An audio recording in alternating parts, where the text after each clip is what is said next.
সময়ের হিসেবে জীবনটা অনেক ছোট, অথচ প্রাপ্তির খাতায় আক্ষেপের পরিমাণটা অনেক বিশাল।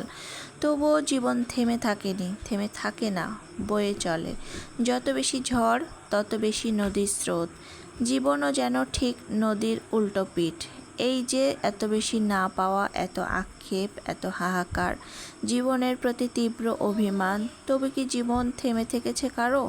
কখনো থামেনি, আর কখনো থামবেও না।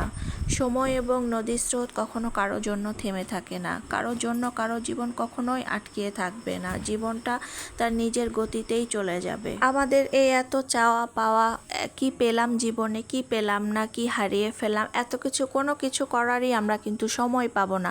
যখন আমাদের ডাক আসবে সব কিছু ফেলে রেখে আমাদেরকে চলে যেতে হবে। এত হিসাব করে কি লাভ, কি পেলাম কি পেলাম না জীবনে। সুস্থ আছি, এটাই তো বড় কথা, আলহামদুলিল্লাহ।